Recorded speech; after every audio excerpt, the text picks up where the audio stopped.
Alors, le professeur Howard Gold est déjà avec nous. Bon après-midi, professeur Howard Gold.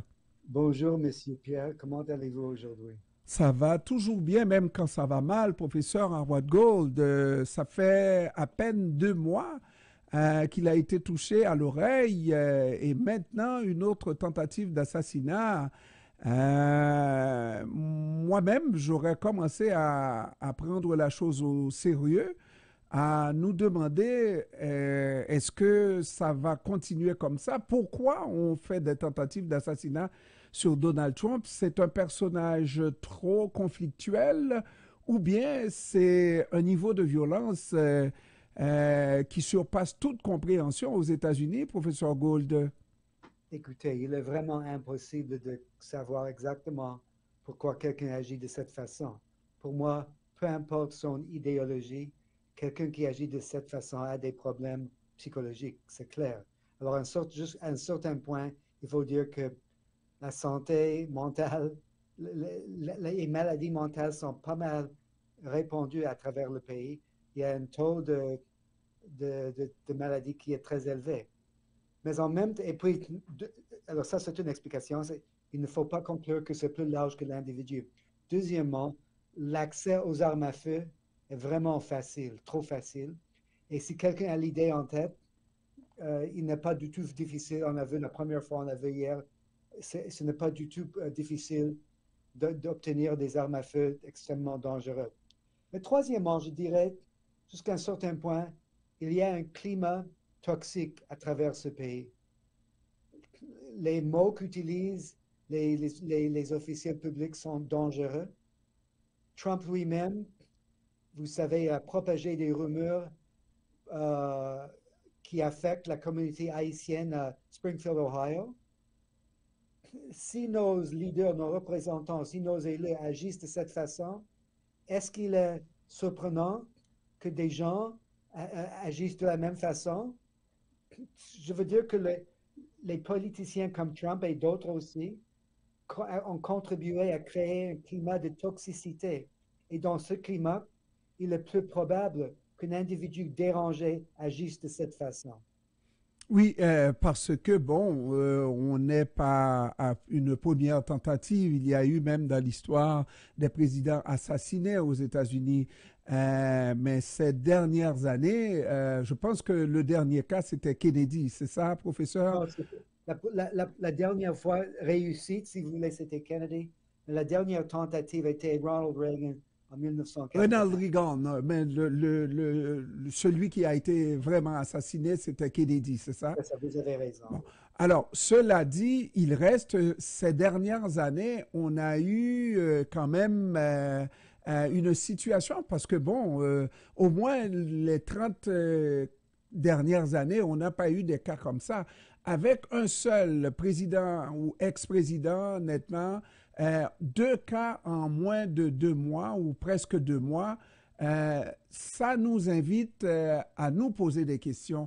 Et Donald Trump est un monsieur extrêmement conflictuel, malgré toute la preuve qui a été présentée par rapport à ce que vous avez dit tout à l'heure, toute la preuve du contraire de ce qu'il avance, à savoir que les Haïtiens mangent des animaux domestiques, mais il continue, il persiste et signe.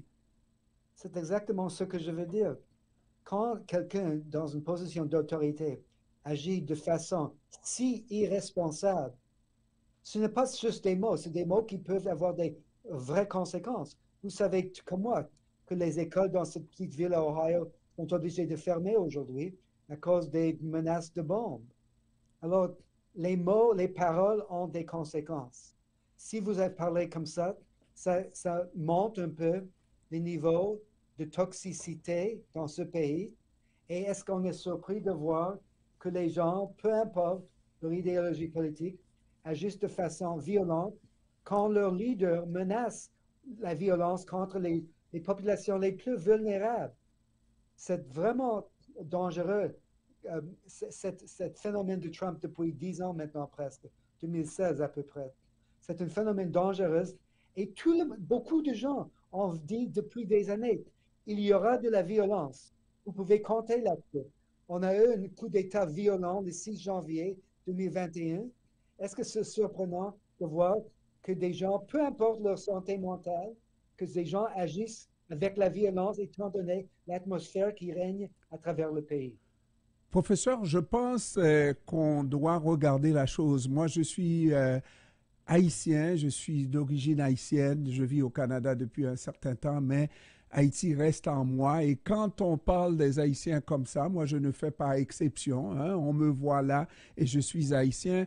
Mais au-delà de la nationalité, professeur, moi, j'aime la démocratie dans laquelle on baigne dans le monde occidental, malgré ses faiblesses, mais nous vivons quand même dans un monde entre guillemets libre. Mais c'est peut-être aussi le début de la fin de cette démocratie si on fonctionne de cette manière-là, c'est-à-dire on tente de faire voter les gens, parce que pour nous, la démocratie commence par un bulletin dans les urnes pour choisir nos dirigeants, n'est-ce pas? On dit n'importe quoi pour faire voter les gens, et puis on semble utiliser les armes, tous les moyens forts à notre disposition pour diriger un pays, mais avec cette réalité-là, professeur Gould, la démocratie occidentale est sérieusement menacée, non? Non, je suis entièrement d'accord avec votre analyse. Ce que fait Trump et son équipe et sa stratégie, franchement, ça me rend malade. Et nous vivons depuis quelques années une nette détérioration dans la qualité de notre pays, dans la qualité de nos leaders. Et c'est vraiment alimenté par ce phénomène, ce MAGA, ce phénomène de Trump. Ce n'est pas la première fois dans l'histoire du monde que nous avons des leaders qui agissent de cette façon, qui préconisent la violence, qui eux-mêmes ont tué. Vous avez malheureusement beaucoup d'exemples. Nous sommes sur un chemin maintenant qui descend la qualité de notre démocratie. Je suis entièrement d'accord avec ce que vous dites. Et espérant, je suis analyste, c'est vrai, mais j'ai des opinions. Espérant que nous sommes maintenant, nous voyons le début de la fin de ce phénomène. Parce que sinon, une étudiante me demandait aujourd'hui, si Trump perd l'élection, est-ce que vous pensez qu'il y aura de la violence? Et j'ai dit, malheureusement, je suis convaincu qu'il y aura de la violence. Si Trump, vous savez, ils utilisent une autre, Trump et ses adhérents, ses militants, ne sont pas des démocrates, ils ne sont pas tolérants, ils sont prêts à réagir pour promouvoir leur seul but et faire élire Trump, protéger Trump, sauver Trump et ainsi de suite. Alors, je trouve que c'est excessivement déprimant et j'espère que, comme j'ai dit tantôt, cette élection sera le début de la fin de ce phénomène. Mais professeur, est-ce que c'est le début de la fin de ce phénomène? Je n'en suis pas trop sûr parce que les médias, incluant les médias traditionnels, mais aussi les nouveaux médias.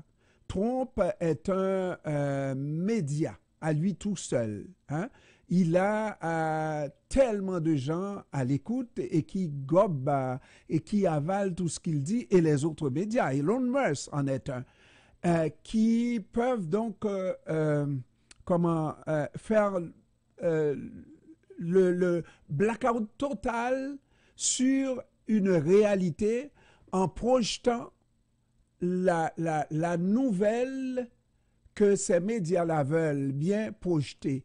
Exemple, depuis 2 jours, on ne parle que de Trump et cette tentative d'assassinat, mais on ne parle pas de la réalité de cette campagne électorale.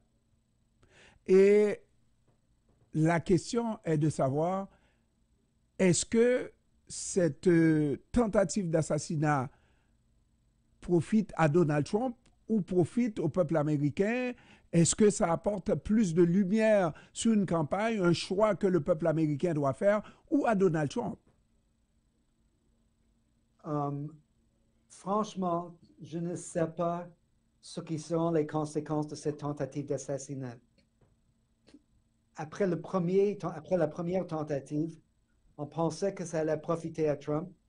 Il y aura une certaine sympathie autour de lui, que ça va alimenter davantage son mouvement. et ce ne s'est pas passé comme ça. En fin de compte, on a passé assez, malgré les médias sociaux, on a rapidement passé à autre chose. J'ose espérer que ça arrive de nouveau cette fois-ci. On en parlera depuis 2 jours. Et d'ici une semaine, nous allons passer à autre sujet. Mais c'est vrai que les gens doivent tout considérer. Et cette montée de violence, peu importe son origine, pose des questions sur Trump. Une autre chose que je vais ajouter, j'ai dit que j'espère que c'est le début de la fin, parce que le phénomène de Trump est vraiment un phénomène d'une culte de personnalité.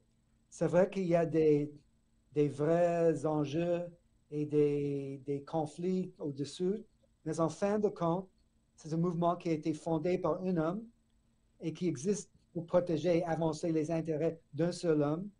Et c'est pour ça que j'ose croire que s'il s'agit vraiment d'une culte de personnalité, si cette personnalité disparaît, le mouvement aussi va éventuellement disparaître. C'est ce que j'ose espérer. J'aimerais ça, mais vous avez ces chrétiens-là, professeur. Les chrétiens, Born Again Christian et d'autres mouvements de foi comme ça, qui revendiquent le retour de l'Église en politique, de l'Église, de la foi chrétienne en politique.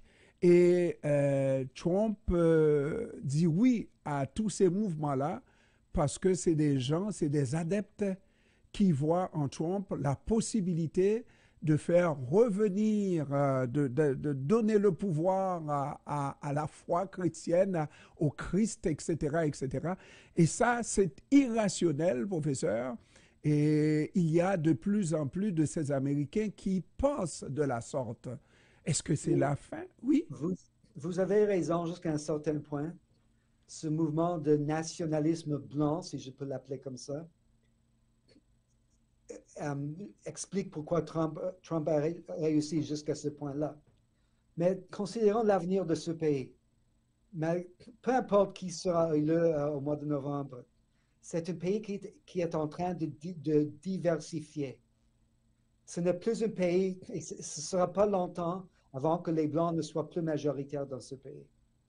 Les Noirs, les Hispaniques, les Asiatiques, d'autres groupes ethniques, de plus en plus arrivent à ce pays et vont avant longtemps constituer une majorité.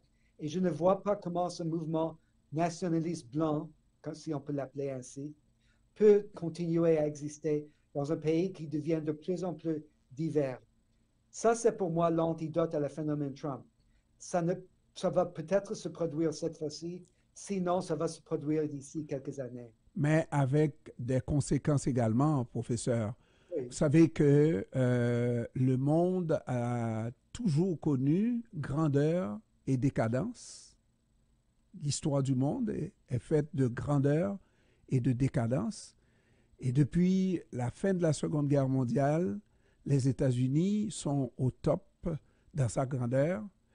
Et quand on sait que tout royaume divisé est appelé à disparaître, professeur, alors que de l'autre côté, il y a à tout le moins la Chine, on va le nommer, n'est-ce pas, qui est un pays très uni, ou presque, on va le dire comme ça, et qui est dirigé de main de maître. Il n'y a pas de division dans ce pays, et la Chine qui rêve d'être à la place des États-Unis, c'est peut-être le début de la fin des États-Unis. je ne peux pas disputer ce que vous dites. C'est vrai qu'ils ont, dans la concurrence internationale, la Chine a certains avantages en comparaison avec les États-Unis. Mais comme j'ai dit tantôt, j'ose croire que ce phénomène, bien qu'il y aura beaucoup d'effets négatifs, j'ose croire que éventuellement les États-Unis vont revenir à leur ancienne gloire, justement parce que nous avons eu un président comme Obama qui a représenté la diversité et la richesse culturelle de ce pays. Ça peut se reproduire maintenant avec une nouvelle présidente, si je peux dire. Alors, je pense qu'il est trop tôt pour déclarer une victoire pour Trump et pour son mouvement. Ça beaucoup dépend de cette élection qui va venir au mois de novembre. Et je demeure, malgré la crise dans laquelle nous nous trouvons en ce moment, je crois que je demeure assez optimiste par rapport, parce que les changements démographiques sont inévitables, inéluctables, ces changements, et par conséquent, le pays va aussi changer. Dernière question, professeur, parce que j'ai l'air d'insister beaucoup. Moi, je regarde ça là. Si j'étais à votre place aux États-Unis et que je comptais sur le débat électoral, il n'y en aura probablement pas d'autre. Le seul débat pour voter et entendre un projet de société de la part de l'un ou de l'autre, n'est-ce pas? J'aurais de la difficulté. J'aurais de la difficulté à voter démocratiquement, à faire un choix démocratique pour l'avenir de ce pays, à croire que le règne du mensonge n'est pas à sa fin. Ça va continuer, c'est des magouilles qui vont se faire. Continuez donc à magouiller et comme ça, les Américains vont être portés à faire des choix non éclairés. Ce, ce que vous décrivez n'est pas un phénomène uniquement aux États-Unis. La qualité de l'information, la désinformation, la mésinformation, l'ignorance, sont vraiment tout ça, cela constitue un grand problème ici. Mais ça existe aussi ailleurs. Et nous progressons la technologie, par exemple, la croissance des médias sociaux laisse l'opportunité aux extrémistes, aux théoriciens de complot, de propager leur point de vue. Et c'est un phénomène qui existe partout. Malheureusement, nous avons ce phénomène de Trump qui profite vraiment de euh, de cet déséquilibre au niveau de l'information.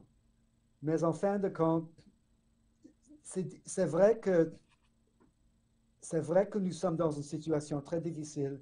C'est vrai que l'atmosphère est toxique en ce moment. Mais je ne sais pas, et je ne suis pas sûr comment on va sortir, surtout si Trump remporte la prochaine élection. Mais comme j'ai dit à plusieurs reprises déjà, j'ose croire que si les démocrates peuvent remporter cette élection, nous allons marcher de retour vers une certaine normalité qui était le cas auparavant. Professeur Harold Gold, professeur au Smith College au Northampton dans le Massachusetts, je vous remercie, professeur, d'avoir pris du temps encore une fois pour nous, professeur. Je vous en prie, M. Perrault. Au revoir. Merci, au revoir.